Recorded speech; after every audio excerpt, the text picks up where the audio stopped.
So we just had the conclusion of the Football World Cup final, and it was quite a match. But out of the 48 countries in the league stage, India was not even a part of the 100. Forget the 48. How do you see this, and what does it tell us about the sports in India? It's actually a very, very sad state of affairs.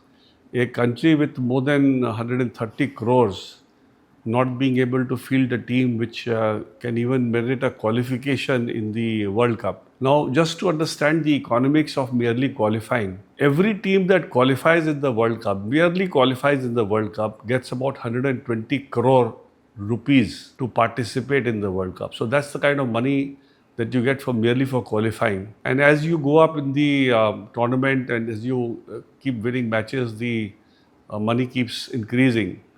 The final amount goes to about 50 million, which is about 500 crore is the final payout for the winner of the World Cup. Now, India was not so bad as far as football is concerned. Not many people know. India did qualify for the 1950 World Cup. But India did not send its team because the match was being held in Brazil and we didn't want to spend that kind of money and we didn't want to waste our energies. We were having the Olympics also immediately thereafter. So the federation felt that sending a team and spending so much money will not be worth it. So that's the start and end of the India's journey as far as FIFA is concerned. Thereafter, in two Olympics, India did well. In fact, in the, if I'm not mistaken, in one of the Olympics in the 50s, India reached the semi-finals also. And I think the last Olympic that India played in football was in 1962. And the reason for the downfall is only and only politics in sporting bodies. The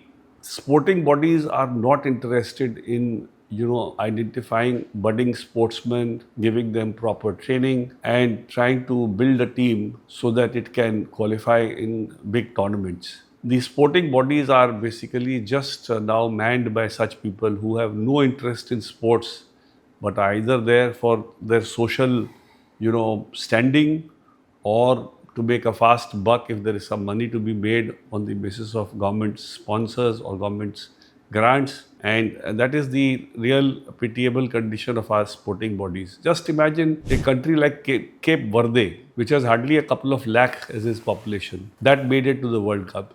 Similarly, there are other countries which have less than 10 lakh population also made it to the World Cup, made it to the qualifying. In fact, Cape Verde was a grave threat to Argentina in the earlier part of the tournament. So that's the commitment that these countries have. Now, what to think of the 120 crore that you will get? And this 120 crore, mind you, will be even given to the sporting federation. Part of it will come to the sporting federation also. So, you are not ready to spend a couple of crores to identify good, young sports persons in this country. All these sporting bodies, whether it be cricket or whether it be football or whether it be hockey or whether it be boxing or any other sporting body, if you see the elections are really a farce. It is actually a control by some vested interest in that sporting body who year after year keep winning that election, who have no interest in the sport. Some of them are, political parties also, political, heavyweights also who control these sporting bodies. If the sporting body has the, patronage of the whichever ruling party is there in the country, that sporting body, of course, is again above the law completely, and there is no question of any checks or balance on that sporting body. And even if it is not part of the ruling dispensation, still by virtue of the influence that the members of that sporting body wield in society, that they are above, any kind of checks or balances. And we as a country have not been able to do, much in any sport. If you see the Olympics performance of the country, we are hardly into, couple of medals. There have been Olympics where we have not got a single medal. First individual medal that we got was the nearest that we got on an individual medal was Vikas Singh, where he became fourth. And then we got some medals recently in shooting and in boxing and wrestling. Those are very, very few medals that we've been able to get. And most of the medals, if you were to identify those medals or see the real reason behind the medal, is the individual's, perseverance and commitment to that sport, which resulted in India getting a medal. If I remember correctly, the first pistol medal that we got, I remember that his father, the medalist, his father built a pistol shooting range for him at his residence where he could practice and get a gold medal for India. And similarly, if you see the wrestling medals also that we've got, these are all individual pursuits without much of state help that they are able to, doggedly pursue their dreams and get a medal for the country. After they get a medal, they get a lot of recognition. But before they get a medal, to get any assistance of the state. So, for instance, in soccer, what do we lack? We lack a very good coach. We lack the proper